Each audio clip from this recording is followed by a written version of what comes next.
Assalamualaikum warahmatullahi wabarakatuh. Di sini saya akan menjelaskan tentang sejarah budidaya ikan. Menurut naskah Cina kuno dari abad ke-5 menunjukkan bahwa budidaya telah dilakukan di Cina. Meskipun bukan sesuatu yang sangat mendatang keuntungan, hieroglif Mesir menunjukkan Mesir dari kerajaan tengah 2052 sampai 1786 berusaha membudidaya ikan secara intensif. Mengikuti jejak Mesir, Roma juga mengembangkan praktek aquaculture. Mereka diketahui telah membudidaya kerang oysters. Budidaya yang ditetapkan oleh Roma adalah bentuk pertama dari aquaculture yang telah berkembang ke dalam beberapa bentuk lainnya yang lebih modern.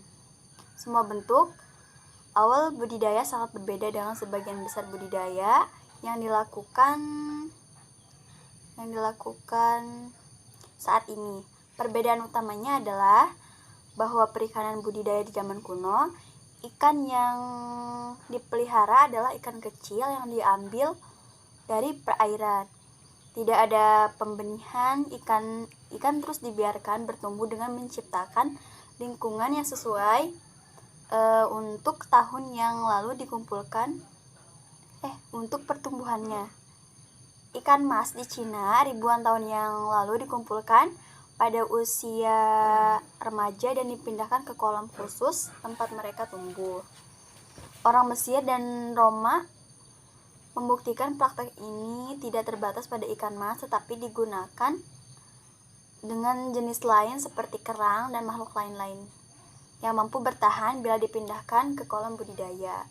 Budidaya ikan dalam bentuk modern pertama kali diperkenalkan pada tahun 1733 ketika seorang petani Jerman berhasil mengumpulkan telur ikan, dibuahi dan kemudian tumbuh dan memelihara ikan yang menetas. Untuk melakukan hal ini, jantan dan betina ikan turut disatukan dalam satu tempat ketika siap untuk pemijahan. Telur dan sperma dikeluarkan dari tubuh mereka dan dimasukkan ke dalam tempat yang kondisinya menguntungkan. Benih dibawa di tank atau kolam di mana mereka dibudidayakan. Awalnya ini budidaya ikan terbatas pada ikan air. Pada budidaya ikan dalam bentuk modern pertama kali diperkenalkan pada tahun 1733 ketika seorang petani Jerman berhasil mengumpulkan telur ikan, dibuahi dan kemudian tumbuh dan memelihara ikan yang menetas. Untuk melakukan hal ini, jantan dan betina ikan turut disatukan dalam satu tempat ketika siap untuk pemijahan. Telur dan sperma dikeluarkan dari tubuh mereka dan dimasukkan ke dalam tempat yang kondisinya menguntungkan.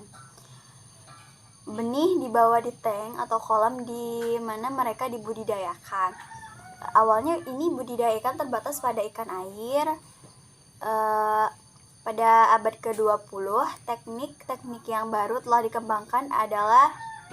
dikembangkan dan berhasil mengembangkan biakan spesies laut.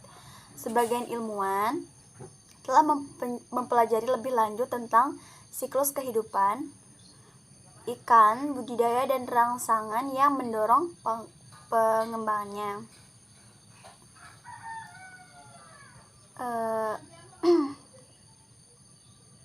Petani ikan terus mengembangkan teknik mereka untuk mendapatkan kontrol lebih besar atas pembangunan perikanan tersebut. Faktor-faktor yang penting bagi petani ikan, tujuan komersial adalah stimulus yang seksual dan reproduksi. Kemajuan terbaru lainnya termasuk pengendalian penyakit dan imunologi. Untuk sebagian besar sejarah modern aquaculture, hanya ikan-ikan mewah seperti salmon dan udang. Namun pada saat ini budidaya telah memungkinkan untuk berbagai ikan dengan mempertimbangkan biaya budidaya yang efektif dan efisien. Sekian, wassalamualaikum warahmatullahi wabarakatuh.